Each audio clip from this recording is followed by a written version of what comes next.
Glacier National Park, Montana. Big changes are here.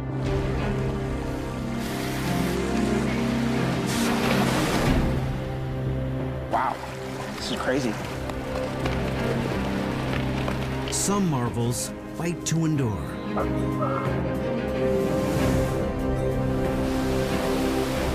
As fresh wonders are revealed.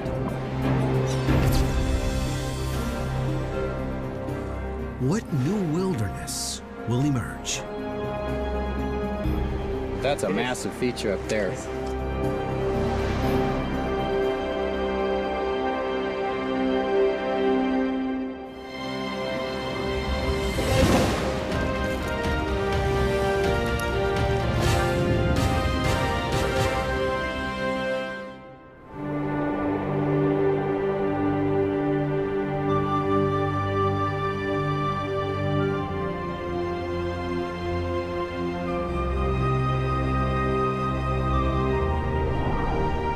Glacier National Park.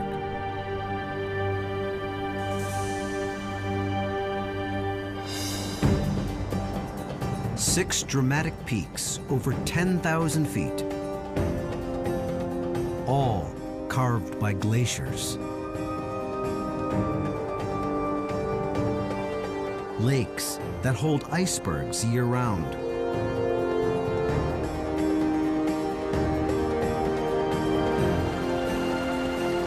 Countless waterfalls, fed by melting snow and ice. To see it, act fast. The Earth is warming at an alarming pace. The great ice masses that shape and support this ecosystem will soon be gone. Many things will never be the same. Plants, fish, mammals. Two big questions. How quickly will it change? And what defiant new wilderness will remain?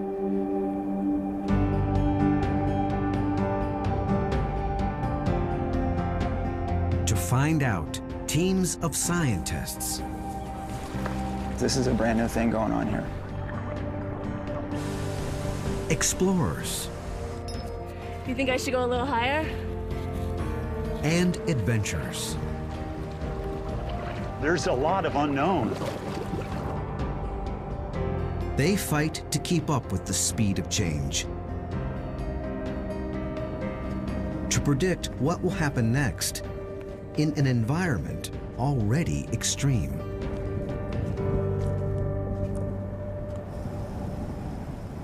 We've had one record of 166 miles an hour before the instrumentation blew away. We recorded 100-mile-an-hour winds for 13 hours straight.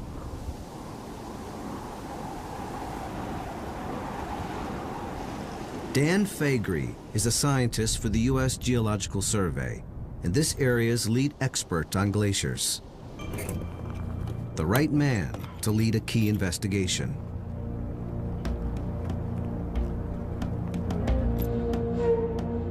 The subject, once the park's largest glacier. Its name, Blackfoot. 2 years ago, it looked something like this.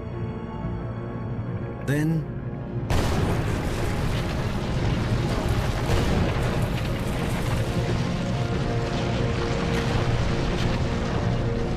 thousands of tons of ice collapsed at once. Some 25 acres gone.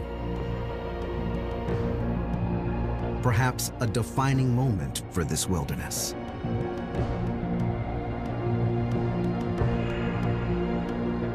Only Dan can say for sure. He's been desperate for an up-close look at the collapse. Let me get that one out. We need to get in and see what's happening to this glacier. It's just now coming out from under the snow. We want to do some mapping and look at this because it's a pretty dramatic feature. Yep. Okay, you all set? Yep.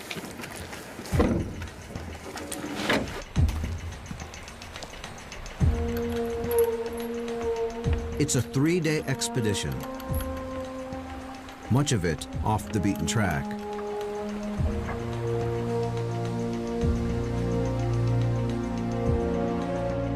What they find will help Dan estimate how long before all the park's glaciers are gone for good.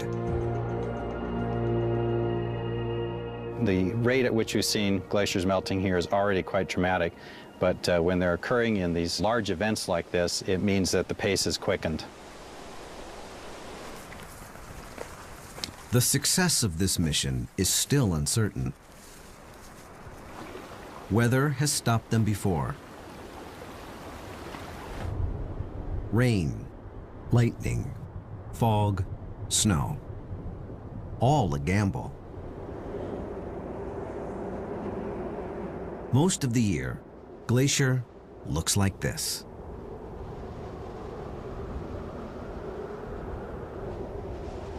The true nature of this wilderness hides beneath a blanket of white, up to 20 feet deep.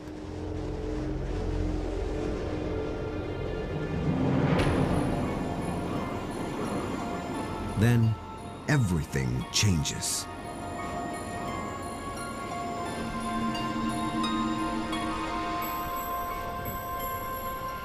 Summer opens a window, and for a brief time, explorers try their luck.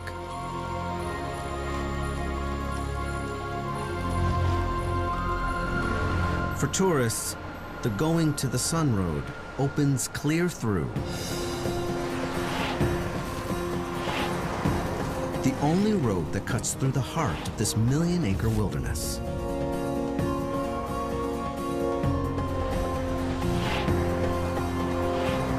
This road is how some 2 million visitors a year taste Glacier's splendor as they travel 50 miles from one side of the park to the other.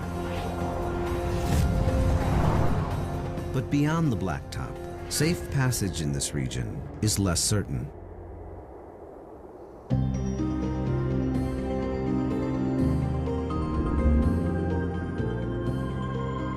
Where Montana borders Canada is a mountainous area ecologists call the crown of the continent.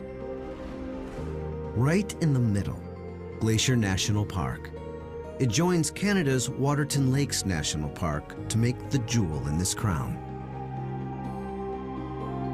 The Continental Divide splits it all into 2 unpredictable weather systems.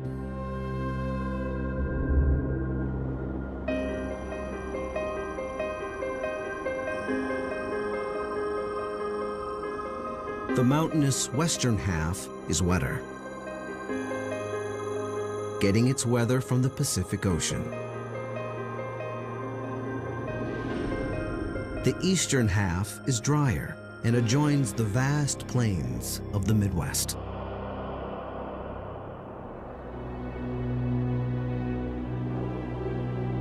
"18 of the park's 26 remaining glaciers cluster along this divide.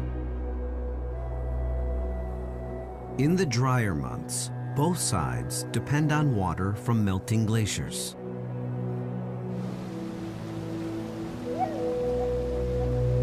But for how much longer?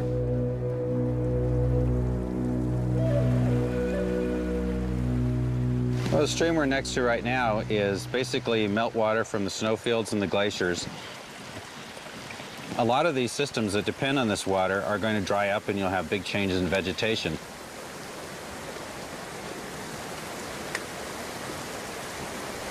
At more than 50 sites throughout the park, scientists monitor the habitat, biology, and chemistry of streams and waterways like this, with some startling results. It's a circulatory system, and National Parks ecologist Billy Schweiger is the man with his finger on the pulse. It's essentially a collection of vital signs of the health, the the ecological integrity of the streams. The algae on this rock are called didymo. Common name, rock snot. It's natural for some of it to be here. But last week, Billy encountered didymo unlike anything he had ever seen.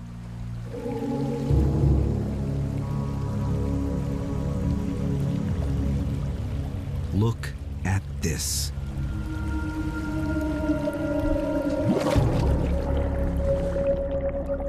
You know, we stumbled upon this the other day, and it's just like, wow, this is crazy. You know, why is this happening? A thick carpet of rock snot covers an area some 100 yards square.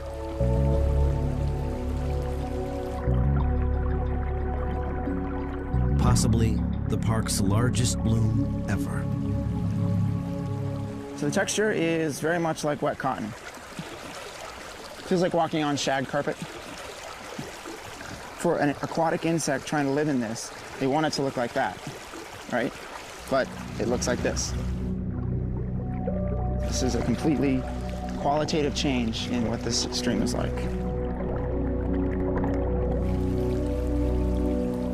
Didymo is beginning to bloom in large mats elsewhere as well, likely driven by warming water. These kinds of blooms of didymo did not occur 5 or 10 years ago. With water temperatures increasing, with the summers getting longer, there's a good chance that this will continue to increase. We definitely have to watch this really carefully. Didymo choking the waterways may imperil fish. Fish already threatened by disturbed habitat, changes in temperature patterns, and invasive species. Yet there is hope that nature's resilience will win over. All right, all aboard. Let's go catch some bull trout.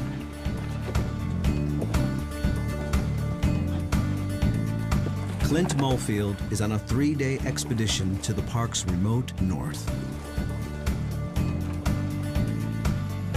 What he finds may give new hope to populations threatened by climate change. Well, what's so exciting is that this population might have a better chance of persisting over time in the face of a warming climate.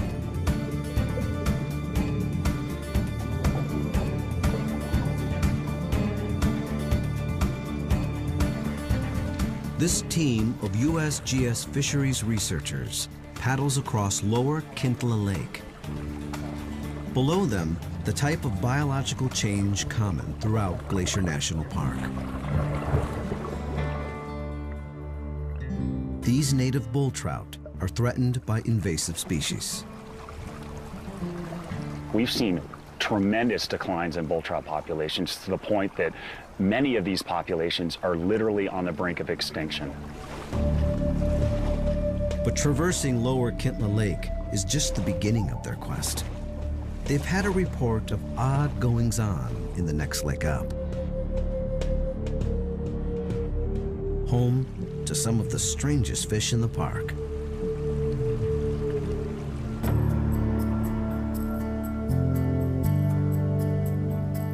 Clint and his USGS crew hike upstream, deeper into the backcountry, to upper Kintla Lake. Their mission, to find out how the fish in upper Kintla survive and thrive. Upper and lower are 2 lakes separated by large waterfalls.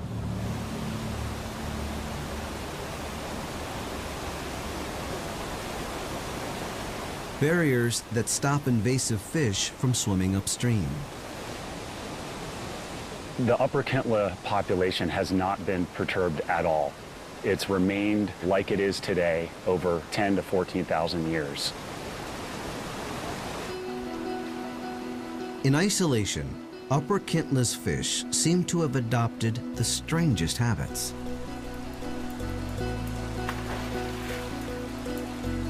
For one, they are cannibals.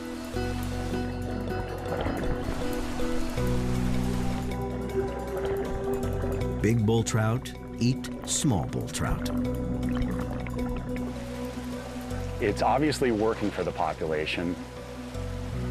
They've done it for thousands of years, so this is something that's been sorted out over, geologic time. Clint also sees last year's gravel piles, fish nests called reds. Only not where he expected them.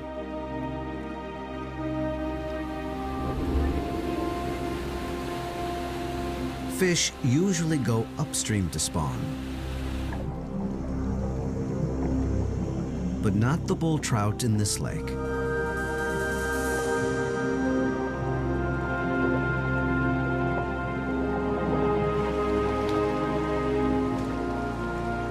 They capture young. Juvenile bull trout. Excellent. Good job. And confirm that these fish use the lake outlet for spawning and rearing. Nice. No one knows for sure why these fish swim downstream to spawn. Oh, there's one. But it's an adaptation that may serve them well when melting glaciers stop feeding the inlets. Under a warming climate, we expect the inlet streams to warm up. And they might not be suitable when the bull trout need to spawn. The outlet stream, it's always going to be supplied with water, and that creates some really good habitat. There's hope that that bull trout population in Upper Kintla Lake will persist.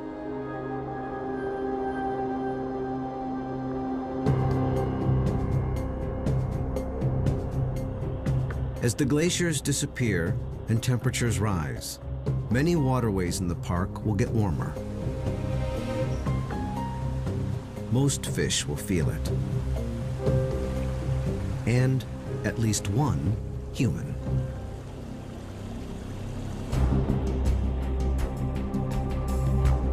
While most adventurers in Glacier National Park tackle peaks and ridges, Mark Enkenbauer combs the backcountry for lakes.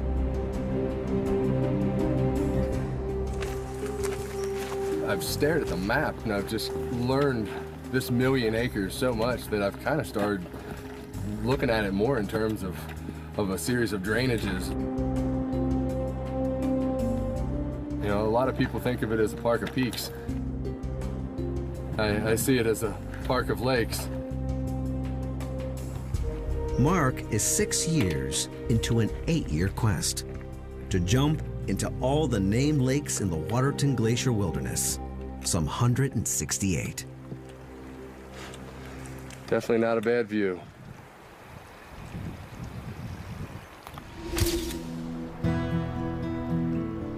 I've done 116 lakes up till now. Often these lakes sit off the beaten track. Average maximum temperature rarely above 50 degrees. Some hold icebergs. This project's made me very attached to the park. It's kind of started off as being just a personal endeavor. It's definitely evolved into almost kind of a celebration of life for me.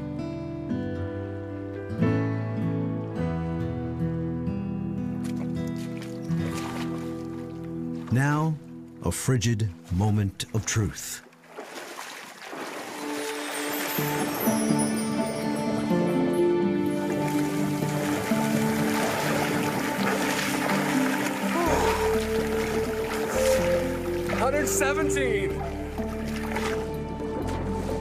Mark has turned his endeavor into a charity event, raising money and awareness for children with cancer. It's like all the rest of them. Chilly. But wonderful.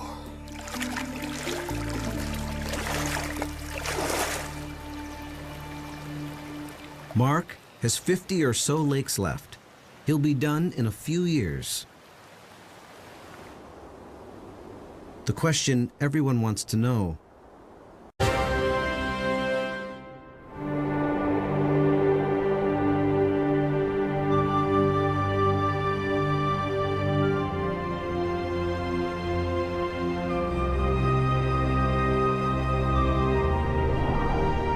Glacier National Park.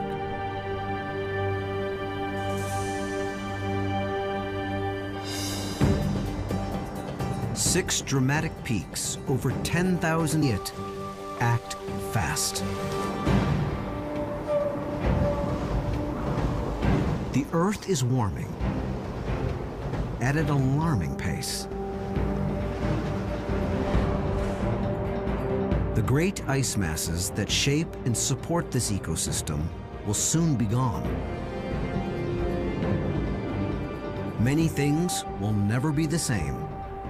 Plants. Glacier National Park, Montana. Big changes are here.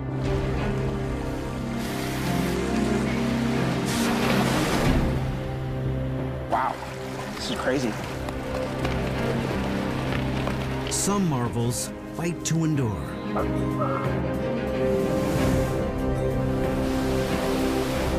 As fresh wonders are revealed.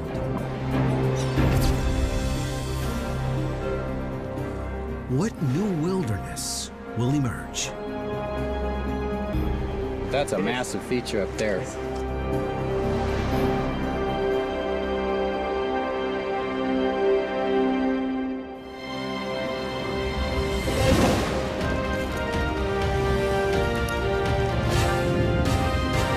Feet.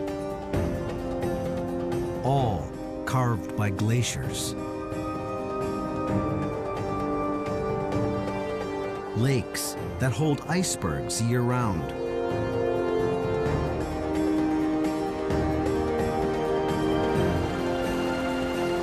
Countless waterfalls, fed by melting snow and ice. To see